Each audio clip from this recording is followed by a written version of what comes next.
Nou, dit is 'n so groot voorreg om vanoggend weer met Marius Botha te gesels, 'n konsultant vir skole. Hy was al baie hier en baie dinge waaroor ons moet gesels, onder meer ook boelery op skoolgronde. Goeiemôre Marius. Môre julle, baie dankie vir die geleentheid. Lekker om julle te kuier. Marius, daar was hierdie week weer 'n groot storie van 'n kind wat geboelie is by die skool in die hospitaal gedraai het. Is boelie 'n daadwerklike probleem in ons skole?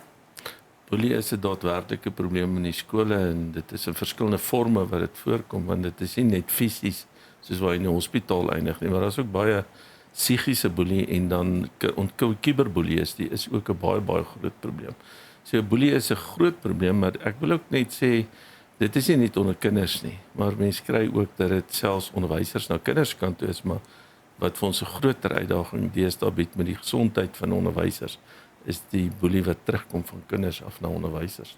Sjoe, en onderwysers toe ook. Ja. Jy het 'n verwys na verskillende vorme van boelie gedrag, of dit nou kuberruimte is. Ek bedoel, kuberruimte ken ons almal. Ja. Elke ou weet, daar's mense op die kuberruimte wat jou sal sleg sê vir geen rede. Dis maar nie hoe dit is deesdae. Is dit 'n tendens van die samelewing op hierdie stadium? Mense voel amper daai impotente aggressie wat 'n mens net wil beklei oor iets, maar jy maak nie 'n verskil nie. Mense wil beklei deesdae. Ja. Hulle wil beklei, maar dit is hulle wend hulle so maklik tot sosiale media. Enige ongelukkige ouer, ongelukkige kind, voordat hulle, jy weet, die regte kanale, en die regte kanale sal wees om te adresseer met die skool en met die hoof en met die beheerliggaam, gaan hulle dadelik en hulle is dadelik op sosiale media. En dan is dit soos dat sosiale media is verskriklik kragtig, want die onderwysdepartement is baie gevoelig vir sosiale media. En dan tree daar hulle onmiddellik toe, wat eintlik onbillik is, want jy weet, almal moet aangehoor word voordat ons daarom veroordeling en beoordeling doen, en dit gebeur dan nie. Maar sosiale media is die vinnigste groeiende probleem. Ek wil amper sê, dit groei vinniger as die boelery daar, as wat fisies en psigiese boelie by die skole is. Hoe bestuur mense dit by die skool? Wat doen jy? Ek weet, want jy gaan nooit noodwendig van alles weet nie. Partykeer jy weet sê 'n ouer, maar ek het dit aangemeld. Die onderwyser sal sê nee, dit is nooit aangemeld nie. Ons was nie bewus van wat hierdie aangaan nie. Sal 'n onderwyser ooit regtig bewus wees van alles wat aangaan? 'n Onderwyser sal nooit bewus wees daarvan nie. En die skole wend pogings aan, want jy moet kom ons stel dit 'n papierspoor skep. As jy onthou, boelie is 'n herhaaldelike aktiwiteit, is nie eenmalig nie. Ek ken eenmalig seksuele teistering of aanranding. Maar die feit is dit ek herhaaldelik karring, so daar moet 'n herhaalde patroon wees. En dit moet dan gekoppel word met 'n papierspoor. En dis hoekom skole deesdae boelieregisters het, wat op verskillende wyse hanteer word, maar waar die aantekening die heeltyd gemaak word. Om te sê, maar ek het jou gesien boelie, ons adresseer dit, ek het jou gesien. En dan moet die skool soort van 'n reël hê en sê, na 3 keer moet ons met die ouers in gesprek tree. En wat hartseer daar is, as jy met die ouers in gesprek tree, dan sê hulle nooit, dis nie my kind nie. My kind word geboelie, maar dan is die waarneming wat geskep is, dat hy die boelie is. Ons het byvoorbeeld gister 'n skool gehad, waar 'n kind met 'n kamera aan sy lyf rondbeweeg op 'n skoolterrein, en dan soek hy moeilikheid met almal. En kinders is kinders, en op die einde kry hy nou moeilikheid, en onmiddellik word dit geskree, maar hy word geboelie. Maar hy het 'n provokasie met die kamera wat rondloop op die skoolgrond. So mense moet ook verstaan dat baie boelies skree boelie, want dan is hulle die boelie. Sure. Wat sal tekens wees van 'n kind wat geboelie word of van 'n boelie? Ek dink ouers moet, dit is ook baie sigbaar vir onderwysers, die kind raak stiller. Ja. Hy neem nie meer deel nie, hy het nie interaksie nie, want hy's bang om te sosialiseer. Hy's bang om te hoor iemand maak weer 'n aanmerking oor sy fisiese voorkoms of oor sy ore of wat ook al. So hy onttrek. En dan tweedens sy akademiese prestasie val in geheel, en dan begin dit, as dit manifesteer in skoolafwesigheid. Met ander woorde, die ouetjie wil nie meer skool toe gaan nie. Hy wil nie meer skool toe gaan nie. Dit is dan krities, want onthou, dan word 'n kind ontreg as gevolg van boelie ontneem vir die reg tot onderrig. En dis die sigbare tekens, en mens moet rekord hou daarvan in gesprek tree. En dan die uiteinde is, onthou, daar's kinders wat as gevolg van boelie probeer het om self dood te pleeg. So erg is dit vir kinders. Ons het 'n geval in Pretoria Noord 'n hele paar jaar terug gehad, waar sy die dogter wat toe in 'n leierskapposisie is, so aangeval word op sosiale media dat sy probeer self dood het. Ai, dis verskriklik. Wat is so kom ons sê ek het 'n boelie in my skool. Wat is die stappe? Kan jy nog 'n kind skors? Hoe lank kan jy skors? Wat gebeur met daai kind wat die boelie is? Die artikel 9.1 van die skolewet sê dis 'n voorkomende aksie. Met ander woorde, as ek bewus is hierdie kind is 'n bedreiging vir ander kinders of veilige handel en wandel in omgewing, Ja. dan moet ek hom skors. Ek moet hom skors nakom 'n geleentheid gebied het dat hy vir my kan sê hoekom moet hy nie geskors word nie. So ek hoor daarom sy saak en dan skors ek hom en dan sê die skolewet 7 dae daarna moet daar verhoor wees. So jou skool het alle skole het dissiplinêre stelsels wat progressief werk. Met ander woorde, is die oortreding en nou moet ek jou demerites gee of wat ook al.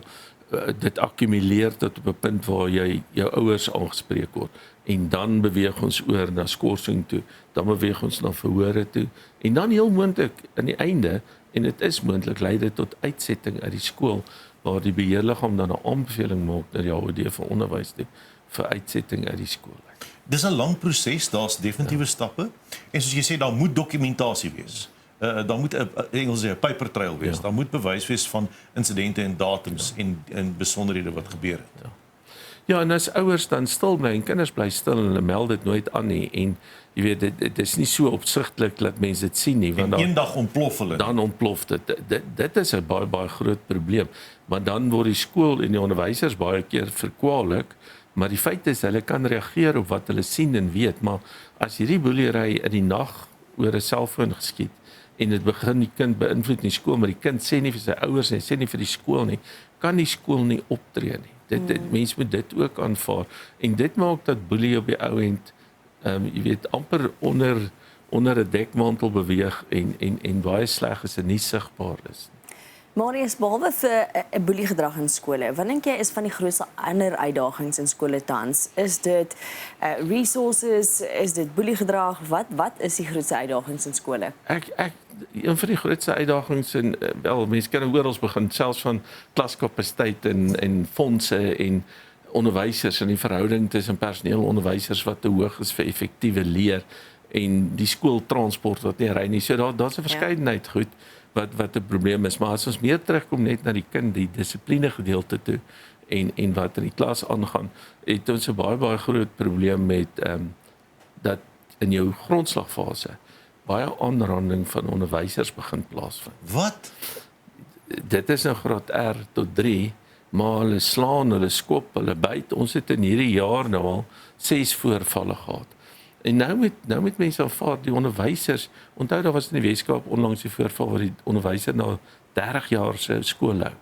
Uit die skool uit geloop het gesê sy kom nie terug nie, want sy word geboelie en aangerand deur die kinders en sy kan nie skool hou nie. En dis hoekom ek van die begin gesê het, ek's baie bekommerd oor die omgekeerde boelie en terug na die onderwysers toe. Jy weet, daar's statistiek wat vir jou sê nuwe toetreders tot die onderwys, 50% van hulle bedank binne die eerste 3 jaar. En een van die grootste oorsake hier is dissipline.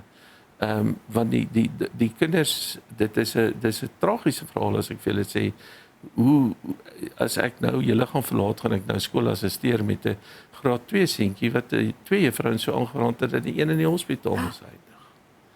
Gister was daar 'n geval gewees waar 'n graad 3 kind 2 juffrouens en 'n maatskaplike werker aangerand het oor hy 'n ander kind se eiendom gevat het en hom aangespreek het. So dit is, as ek vir jou sê, die tendens wat ons sien, afgesien van die damprook, die vaping en die ander goed, is hierdie 'n groot probleem. En die onderwysstrukture het nie meer in die ou tyd, jy weet, sielkundiges wat in distrikkantore sit, na skole toe ry en maatskaplike werkers nie. Daar's enkeles van hulle, maar hulle kom nie by die skole uit nie. So as die skole nie wat die betalende skoolfonds betalende skole reg kry, is om daardie funksie te begin vervul en mense aan te stel. Maar jou kwintiel 1, 2, 3 skole het nie daai fasiliteit nie, so daar's nie beheer oor dit of intervensie nie. Dis hartseer, want nou verloor jy 'n vaardigheid van iemand wat dalk al lank in die beroep was, wat gaan, ek kan nie meer hier doen nie. Daar's 'n leemte van, ek het 'n artikel gelees van 15,000 skoolposte wat nie gevul is nie, en ja, dit kan 'n begroting ook wees, maar soos jy sê, mense bly 3 jaar in die pos, en wil ook nie al wees nie, so jy het nie mense wat daai vaardigheid opbou, ook om dit oor te dra aan die kinders nie. Hoe beskerm ons dan ons onderwysers? Wat is die antwoord? Ek dink daar moet 'n beweging en 'n bewustheid kom dat onderwysers net soos ek en jy in die werkplek regte het. 'n Reg tot 'n veilige, gesonde omgewing, 'n reg tot billike praktyke. En jy weet 'n onderwyser kan nie 24/7 in diens wees by doelende kindersgewone sportbyeenkomste by. Maar nou kom haal ek my kind eers 11:00 in die aand daar in die bus 8:00 teruggekom het. Nou moet die onderwyser daar sit in 'n gevaarlike omgewing en daai kind oppas. Ouers moet ook hulle verantwoordelikhede, hulle loopparentes moet oorgedra word na hulle toe. En as ons begin om onderwysers te respekteer dat hulle ook sekere werksure het, 1800 ure per jaar wat min of meer op 9 ure per dag uitkom. Dis wat die wetgewing sê rondom die wet op bedienstiging vir opvoeders. En dat hulle ook 'n persoonlike lewe het en dat hulle eie selfoon partykeer tot voor van die skool gebruik, maar dan word hulle aangeval op hulle selfone. Hoekom gaan hulle dit dan beskikbaar stel? So ons moet 'n bewustheid maak met onderwysers net soos ander mense in terme van die wet op beroepsveiligheid en billikheid ook dat ons hulle sekere regte het. Dis 'n ontsettende uitdagende omgewing. Spesifiek as ons kyk na boeliegedrag, as ons kyk na die gewelddadigheid daarvan, dis 'n teken van ons samelewing. Ja. En dit maak dit nog moeiliker. Dit maak dit nog 'n diepgaande probleem. Wat maak 'n mens met skooldissipline in Suid-Afrika in hierdie milieu, in hierdie plek waar geweld die oorhand het? Ek is glad nie 'n voorstander vir lyfstraf nie. Ek weet daar's baie mense gee pak slaan, jy kry reg. Ek dink ons is lankal verby dit in die wêreld het aanbeweeg, nê. Maar ons onlangs het ek geluister na opvoedkundige sielkundige wat met kinders werk spesifiek in onderwysdepartement sê, sorg dat jou huisreëls strenger is as die skoolreëls. Met ander woorde, omdat die primêre dissipline en waardestelsel moet nog steeds by die huis gevestig word. En nou wil ek vir jou sê, as ons nou na skool in geheel kyk en ons kyk na funksionele skole wat goed funksioneer. 80-90% van daai kinders, man loop soos 'n masjien, verstaan jy? Dit is geolie, waardestelsel is reg, respek is daar, eerlikheid en alles, maar daar's altyd so 10% element. En as jy na daai 10% element is dan ons wat baie dissiplinêre voorre sit, die gedrag van die ouer tydens verhoor, sê vir jou presies hoekom sit die kind voor die probleem, ja. En ek dink ons daar moet 'n verskriklike groot verandering gebeur dat daar weer in 'n huis waardestelsels geskied. En dat daai kind as hy skool toe kom dat hy sekere beginsels het. Maar as ek my ma 'n klein kleuter by die huis skop en slaan en daar gebeur niks met my nie en gooi hom met 'n baksteen en nou kom ek skool toe, wat gaan ek doen met die onderwyseres? Ek doen presies dieselfde. So dit kom van die waardestelsel wat oorspronklik gebrekkig is. Ja. Marius, baie dankie vir jou tyd vanoggend en om 'n bietjie lig op die onderwerp te skyn ook. Ons waardeer jou tyd. Ja, baie dankie vir julle sterkte. Marius Botha, nou weer terug en dan is ons in die kombuis.